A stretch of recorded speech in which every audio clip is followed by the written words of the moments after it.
So I have one sister named Dawn, and in Navajo is Dongo, and her whole name is Dongo Bedishche, meaning she's born in the spring.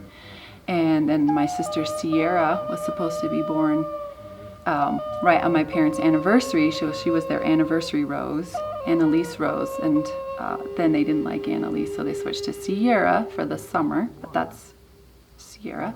And then I'm Autumn, and when I was going to be born, my mom wanted to name me Autumn Day because it was she said, first weekend in October is the most beautiful time of year. But I ended up being Autumn Joy, so that's how all of us got our names, the three sisters. My grandma, she always had a garden, which I always loved. I loved going and getting the zucchini from her garden and the cucumbers that she had. And I'm excited to see the things that are grown here, not just for our family, but because so many people will benefit in the community. And people that we know, people that we don't know, ladies who come up and say, hey, I need this in my diet, and people who are looking for different ingredients for the food that they're trying to make, maybe that they don't have in their own gardens, and things like that. I think that's really neat too. Here we have some kale that my son Sam planted, and then James, our other son, he planted here. Sorry James, your crop of turnips didn't come up so well, but they gave it a good run. We've been up here a few times with the family. Kids came up and weeded, the boys planted a few things, and it's neat to see how it's really coming along.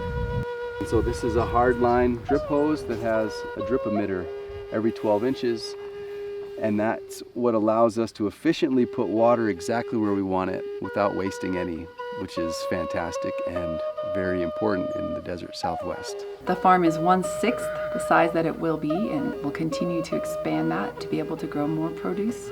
There's even a section on the outside of it that is dedicated solely to the animals. There's elk and deer and coyotes and birds that are up here, and that produce is for them. It's we have an abundance. We have an abundance of land, and we can share it, and even with the creatures of the earth. An unsung hero in our food production are the pollinators, birds, bees, moths, and so we've planted wildflowers to attract pollinators to the farm. We have cosmos here. We've also, you'll see sunflowers throughout the garden, and that again is to attract the beneficial pollinators, which we need to make this process work. You know, the corn, bean, and squash, have you heard of that? The three sisters? Yeah.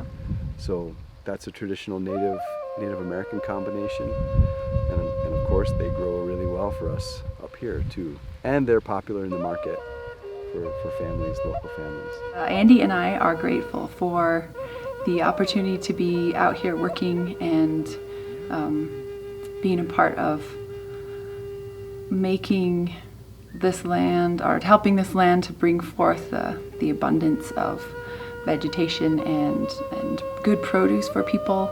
We're so thankful for the support that you have given in helping to start this program, and we hope that would continue, and we look forward to being able to continue the work that we're doing here to expand the farm and to continue the education in the communities, and we hope that you will join us in that.